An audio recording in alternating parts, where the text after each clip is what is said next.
අපි දැන් කතා කරන්න යන්නේ SFT 2025 පාස් පේපර් එකේ 48 වෙනි MCQ එක. MCQ එක කියලා තියෙනවා ඍජුකෝණ අවස්ථාකාර හරස්කඩක් තියෙන එලක් තියනවලු. ඒකෙදී යම් ස්ථානයකදී ගැඹුර 2 මීටර් හා පළල වෙනවලු 8 මීටර්. ඒ වගේම තවත් ස්ථානයකදී පළල 4 මීටර් සහ ගැඹුර 3 මීටර වෙනවලු. මෙන්න මේ ස්ථානයේදී ඒකේ ජලයේ වේගය තප්පරයට මීටර් 3ක් වෙනවලු. මෙන්න මෙතනදී ජලයේ වේගය අපින් කීයද කියලා අහනවා. අපි දන්නවා මේක හදන්න පුළුවන් සදිලිය ප්‍රවාහ සමීකරණය දාලා. මෙන්න මෙතෙන්ට අදාළ දත්ත ටික අපි සමීකරණයට ඇප්ලයි කරනවා. මෙතන වර්ගඵලයක් තියෙන නිසා මේ ටික ගුණ කරලා මෙතෙන්ට දාන්න ඕනේ.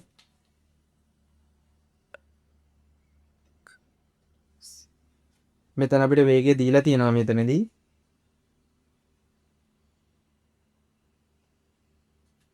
අපි දැන් මෙන්න මේකට අදාළ දත්ත ටික දාගමු.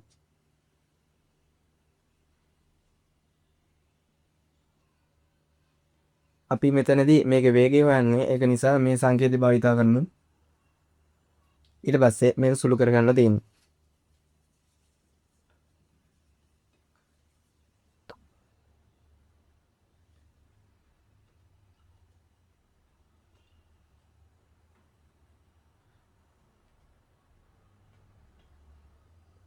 තුනටම සුළු වෙනවා. ඊට පස්සේ අපිට දෙවරක් දෙක 4යි ms ඍණ එකක් විදිහට මෙන්න මෙතන වේගය ගන්න පුළුවන්. මෙන්න මෙතන ජලයේ වේගය 4යි ms ඍණ විදිහට අපිට ගන්න පුළුවන්.